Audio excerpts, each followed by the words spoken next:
the 21st chapter, in which various of the Queen's courtiers are resurrected, and another is interred. Lord Roon came perspiring and in confusion, grinning to the Queen's withdrawing room, to sink upon a footstool and with grateful lips kiss the comforting hand of Gloriana. "Saved," he said, "some seer, some apothecary of Dee's." "Not Dee himself, dear Bramandel." She used his given name to assure him of the depths of her affection just then. "He could not. As they died, he admitted it. Then Tolkada brought in this other, after you had gone, Countess. You recall, to tell the Queen?" He addressed Una's weary back. She nodded. "A sniffing of my dear one's breath and an antidote was created to revive them. They recover now in our lodgings." "The seer?" asked Gloriana. "Who's he?" "Perhaps a traveller. Dee said he came from another world." "Ah, a captive of the Thanes." She restrained her scepticism. "Possibly." Una moved from where she had been contemplating the great yard and the azure lake through the tall, half-opened window. She was very pale and breathing deeply, wearing dark blue with cornflowers stitched on petticoats, pearls and light blue lace. "They'll live." Her voice was small. Lord Roon rose to take her hands. "Countess, you too are unwell, I fear. You must forgive me." He squeezed. "Anxiety turned me blind to all other considerations." She smiled, but was close to madness at that moment. "I thought we had a plague of murders, when Dr. Dee was so certain." "We were all infected by the suddenness of it, and by suspicion passed on past events." "We must forget Mary," said Queen Gloriana importantly. "We must forget so much nowadays." Una glared about her as if suspecting attack, her hands still in runes. "Should that be so?" "Whether it should or should not, we've scarcely choice in the matter." Gloriana rose, informally splendid in mallow gold and red gold coronet. "There's no more murders. Bad kidneys were the cause of your family's calamity, my lord?" "The heat, madam. Turns all tripes foul faster than any other meat. We should not have eaten them, save I thought them fresh cut from a newly slaughtered beast." "We have already sent our word to our butchery, and to the larder also." "They were not deliberately poisoned, then?" The Countess removed her hands and returned to a pretended contemplation of the brightly painted panels overhead. Cupid and Psyche, Jupiter and Semele, Titania and the Weaver, Leda and the Swan, all at odds in mood and style, and no consolation to a chaotic mind. "The evidence is against it." Lord Roon stood between reassuring Queen and despairing Countess, anxious at once to be soothed and to soothe. The resolution was natural and cheered him. "I must return to them." "May we meet the seer and reward him?" The Queen smiled as Roon bent his leg, preparatory to leaving. Lord Roon scratched his head. "He's gone, perhaps back to his own sphere. He did not linger for thanks. A good man, a true follower of Asclepius." The Queen frowned. "Let us hope he comes again. I'll speak to Dr. Dee. Have him invited, Una." "I'll inquire," promised her private secretary, grateful for a duty to perform. "I'll speak to Dr. Dee today, Your Majesty." Lord Roon bowed twice, while behind him a footman opened the door, then closed it gently on the two women. "Lady Castora and her children's escape has excited your blood and put you in poor humour." Gloriana came to her friend. The Queen was evidently also weary. "Too much nobility all round," thought Una, "created over-refined sensibilities. Pitched like tight-strung instruments and prone to snapping, and yet she could not confide her fears to the Queen, for all that her silence produced unspecific yet significant pauses in the conversation, which gave Gloriana doubts, and thus increased her own imaginings. So she replied, "It has, madam." "You'd best return to bed and rest. It's my intention to do the same. My night, well, a stiffening. Further recourse to Lethe." Una had no more sympathy. Her fears for the runes had exhausted her for the moment. Though she felt guilt from being unable to console the human creature she loved most in the world, it was best for her to leave, for she suspected her mood drained the Queen. "I will, madam. I thank you, and pray we'll both be recovered by this afternoon. Then I'll make inquiries of Dr. D and seek out this foreign philosopher. I'll bring him to you if I can, with all speed. Mayhaps we can encourage him to divine some of our other mysteries." Gloriana spoke seriously. She kissed the Countess, and they parted.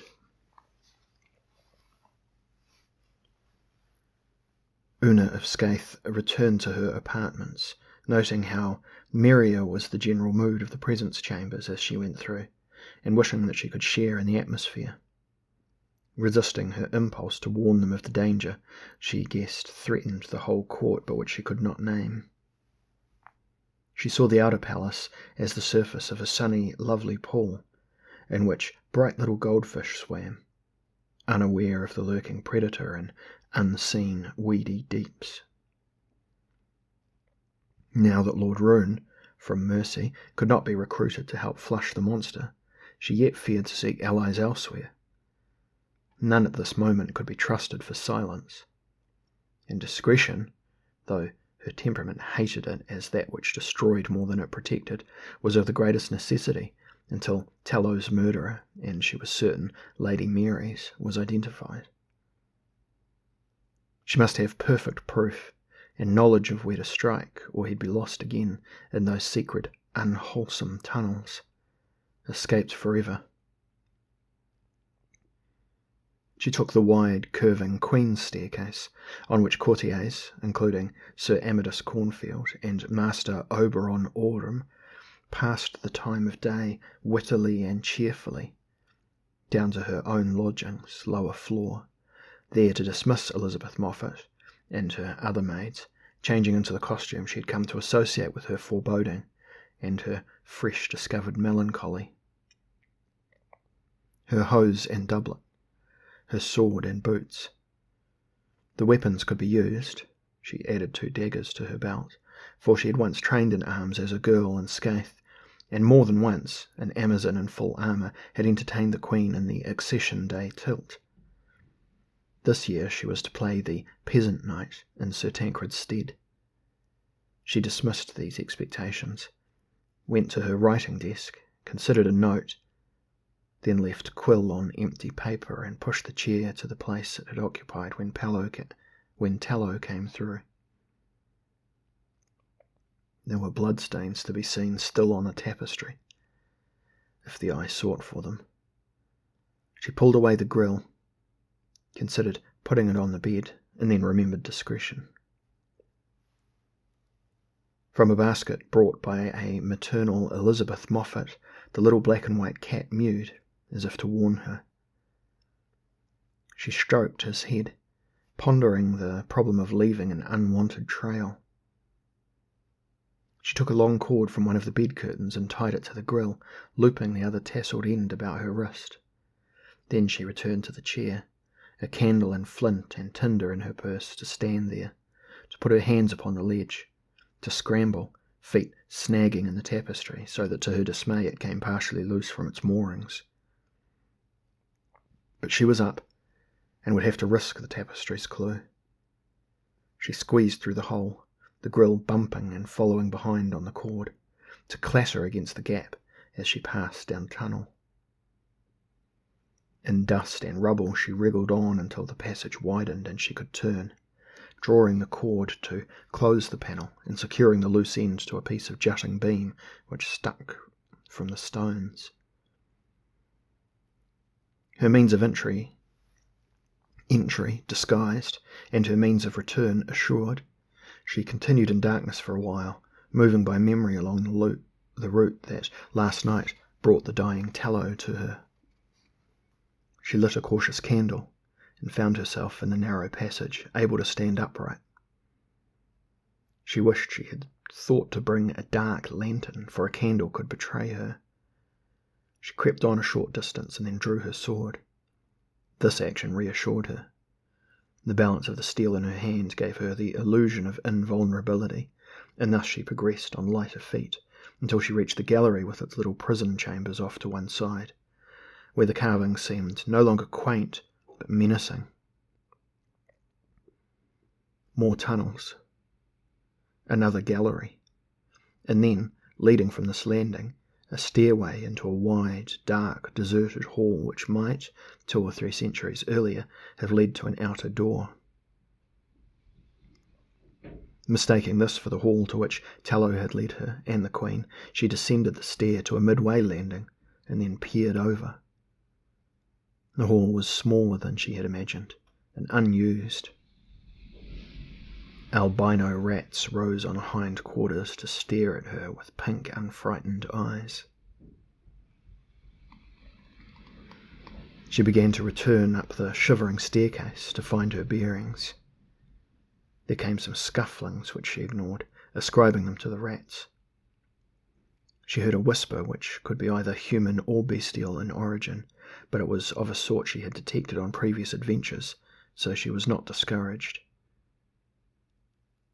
However, she made the light of the candle fall on her blade, in case malicious eyes watched and considered attack. She noted another glint at the top of the stair, and then she felt her heart's beat increase. Eh? She raised her flame. A glimpse of silver. Her voice echoed from below as if changelings mocked her, readying themselves to replace her. Then blackness was utter again. She paused, realizing the foolhardiness of this venture into the walls. She should have slept first. She should have sought advice, if only from Wheldrake and Lady List. They would have accompanied her too. But she could trust neither to be level-headed, one too imaginative, the other too drunk. This need to know what had killed Tallow could betray to her own death. Yet there was nothing to fear from the wretches she had seen. What if one had murdered Tallow? What if another, or the same, had killed Lady Mary when detected, as Una thought, in some crime? Her head, like a mine stream, ran clear and then cloudy again, moment by moment. She began to tremble. She considered her danger. Tallow had not been armed, as she was now armed. Lady Mary had not been armed at all. The nomads of the walls would be in awe of a gentleman with a sword. They were not courageous, on evidence, for why else would they be in here, hiding? What? The echoes seemed to increase. More shadows gathered at her back. She was at last upon the boards of the gallery again, and moving forward.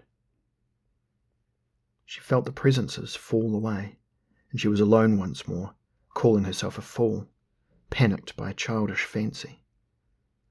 Then a slender, ragged figure was revealed by her candlelight, shielding eyes, gibbering as it retreated. No. It was gone. A creaking hinge sounded from somewhere. If this were a fair example of the enemy, she was much encouraged. She moved more swiftly through the passages, ignoring doors on either side of her as she sought the large hall again. The passage opened out, and she saw that she stood in a stairwell. The staircase zigzagged up, story upon story, and through the rococo railings faces peered, as prisoners from bars, regarding her with frank but neutral curiosity. The faces were oddly distorted, not by the filigree of the banisters, but in keeping with their bodies. She realized that she was observed by a large tribe of dwarves, male and female, children and youths, which she had disturbed in some progress between the floors, for they all bore bundles and packs. She became relaxed and smiled up at them. "Good morrow to you." Her voice's echoes were high now, like tremoloed viol notes, and were sweet to her ears. Several of the dwarves grinned back at her, revealing their teeth. She saw that the teeth were filed, and her own smile faded. She bowed farewell, and moved on as quickly as she thought prudent. But she was not to be their prey, for even as she continued her own progress, they continued theirs up the endless stairways, shuffling and muttering. It came to Una, as she passed through into another gallery, that the dwarves had something of the characteristics of an evicted people, and she was reminded again of her own image, of a struggle for power, partly territorial, partly philosophical, within the walls. She recalled Tallo's only phrase, "He has killed me. I resisted him." This chamber had a painted ceiling. The adventures of Ulysses, depicted with such artistry that Una was forced to pause and detect as much of them as dust and candlelight permitted. She was awed. She had never seen painting to match it, yet it had gone out of fashion evidently and been forgotten as another part of the palace was added, and all this built over, buried by changing tastes and embarrassment with a previous era's art, no matter how consummate or enduring it seemed. Una reflected that very few monarchs possessed the finer sensibilities the world might reasonably expect to find in them. As a race, they were vulgar, and their ostentation and grandiose pomp, even their simpler pursuits such as riding to hounds and gaming, were in such perfect accord with the general taste of their subjects that they symbolized and represented the majority far more satisfactorily than any body of elected republicans. She was reluctant to leave these paintings, but she must. She took a large doorway and crept through a number of apartments, withdrawing rooms, bedchambers and the like, whose rotting silks and linens were evidently still in use. Once she went by a bed and saw that a man and a woman, gaunt and filthy, both wearing plush-padded golden crowns, lay asleep in it. She stepped aside for a procession of musty lords and ladies whose crumbling trains were supported by the hands of blind children, and she stared, making no attempt to stop them or ask directions from them until they were gone. They were flesh and blood, as was evident from their smell, but she could not see them as anything but ghosts, as if the original rulers of Albion continued to maintain their courts, as layer was heaped on layer. The Countess of Scaith knew that she must sooner or later make inquiries of some denizen, or she could be lost in the walls for the rest of her life, sharing the fate of these insane creatures. She found herself upon a back staircase, narrow and winding and somewhat comforting in its scale. She descended, ignoring the doorways she passed on the landings until she reached the very bottom of the stairs. She moved on, but her foot struck bulky flesh, and she lowered her candle, expecting to find another corpse. Instead, the mild, alien eyes of a huge reptile contemplated her, blinking very slowly in the light.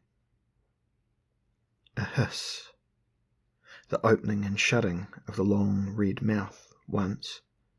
Then the thing was on the move, heavy, confident, and, Una thought, amiable.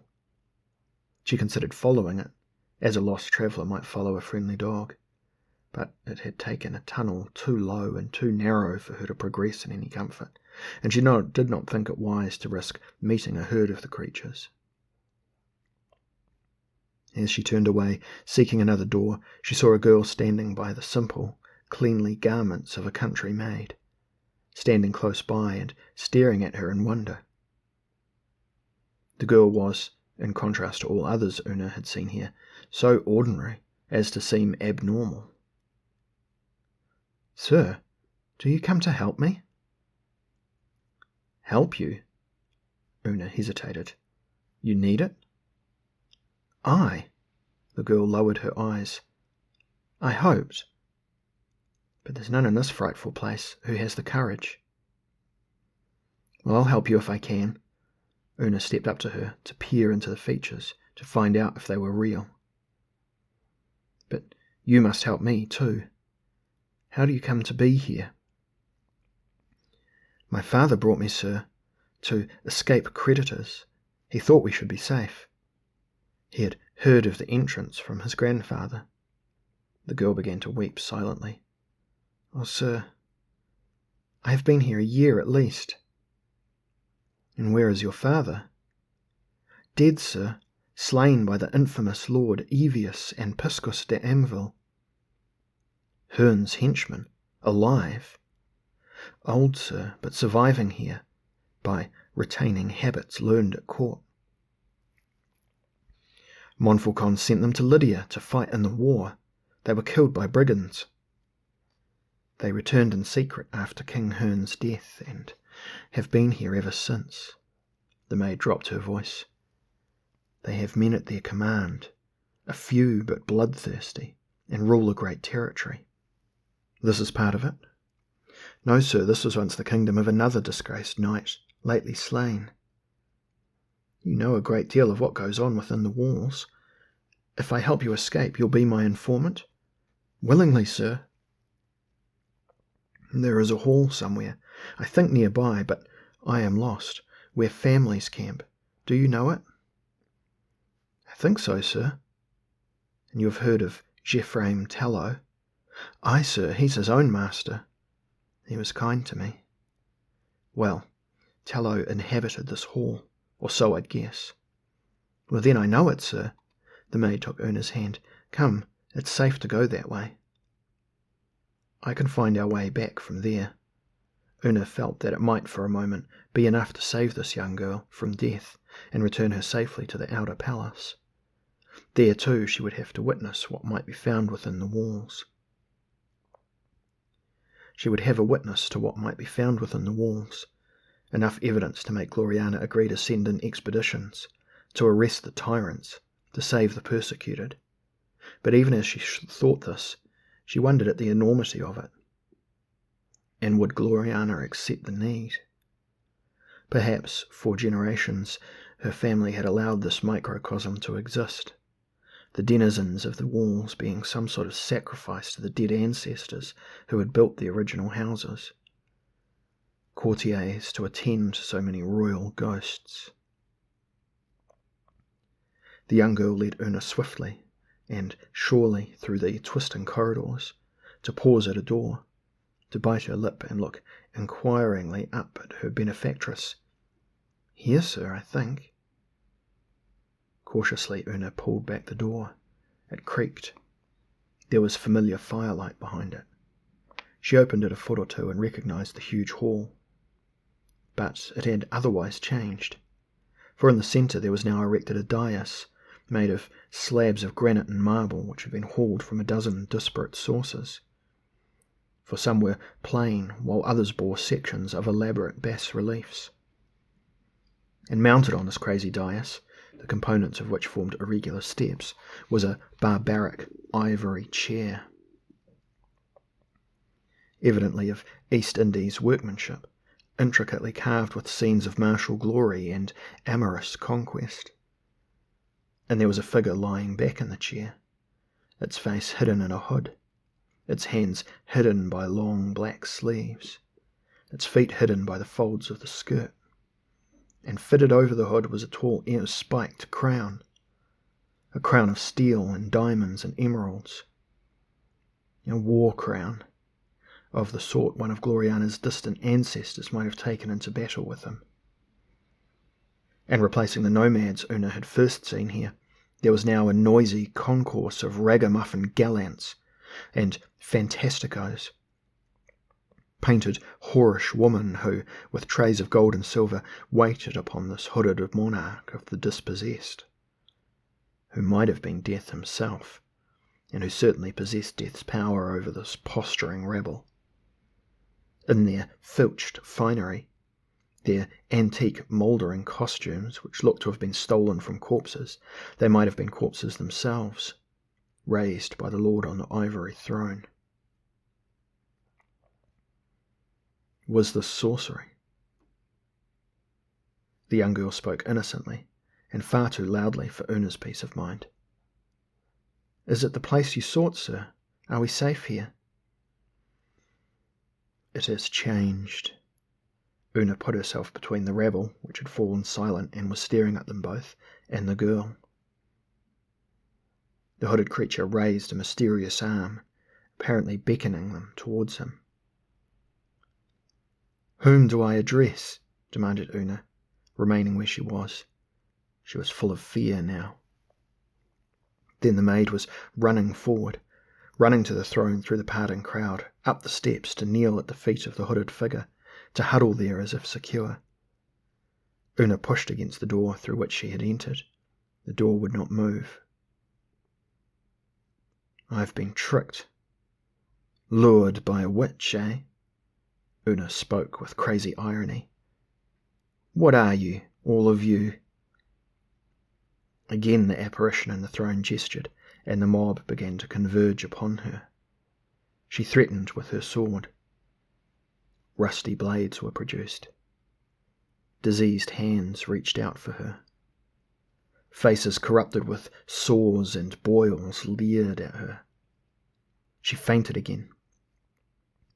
She cut the back of her wrist so that the owner howled and dropped its flincher. She stabbed. Her blow was blocked by a dozen swords, and filthy fingers seized her in every private place of her body. She flailed. She screamed. She tried to break free. Beyond her attackers, she saw the hooded figure stroking the head of its Judas goat, the cowering girl who, through eyes half terrified, half triumphant, watched as Una was wrapped about with thongs and strips of cloth, and borne up on the shoulders of the mob, her sword flung away. Una, shuddering, babbling demands, was carried closer and closer to the throne, to be placed almost gently on the lowest step. She glared and fell silent. The figure stood up, face and limbs still hidden, and looked down on her. It spoke to the young girl. "Excellently done. It is she, sure enough." Una stared back, finding courage as she controlled her heart's rapid beat. "You were expecting me?" "We hoped, that's all, my lady.